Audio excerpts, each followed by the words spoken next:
La vie d'Ernest Hemingway, l'un des écrivains américains les plus célèbres du XXe siècle, est marquée par des événements remarquables, des voyages aventureux et une carrière littéraire prolifique. Voici un aperçu de sa vie. Ernest Miller Hemingway est né le 21 juillet 1899 à Oak Park, une banlieue de Chicago, dans l'Illinois. Son père était médecin et sa mère était musicienne. Hemingway a développé très tôt une passion pour la nature et les activités de plein air, notamment la pêche et la chasse, qui ont souvent influencé son écriture ultérieure.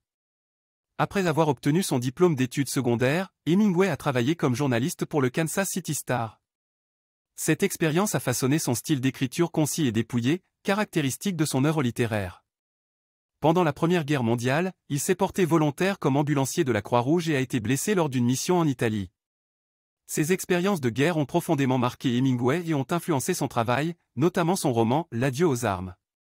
Après la guerre, Hemingway s'est installé à Paris, où il a rejoint un groupe d'écrivains et d'artistes expatriés connus sous le nom de « Génération perdue ». Il a travaillé en tant que correspondant étranger pour divers journaux et a commencé à publier des romans et des nouvelles. Son style d'écriture direct et réaliste, dépeignant souvent des personnages masculins forts confrontés à des situations difficiles, a attiré l'attention du public et de la critique littéraire. Parmi ses œuvres les plus célèbres, on trouve « Le vieil homme et la mer », qui lui a valu le prix Pulitzer en 1953, et « Pour qui sonne le glas », basé sur ses expériences en tant que correspondant de guerre pendant la guerre civile espagnole. Hemingway a été connu pour son mode de vie aventureux et son amour des voyages. Il a exploré de nombreux endroits du monde, notamment l'Afrique, l'Europe, les Caraïbes et Cuba, où il a vécu pendant de nombreuses années. Cependant, la vie d'Hemingway était également marquée par des luttes personnelles.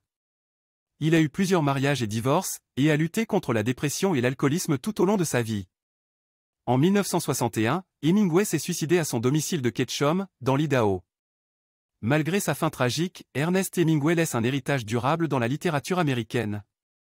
Son style d'écriture unique et son approche réaliste de la vie continuent d'influencer les écrivains du monde entier. Ses œuvres sont largement étudiées et appréciées pour leur portée universelle et leur exploration profonde de la condition humaine.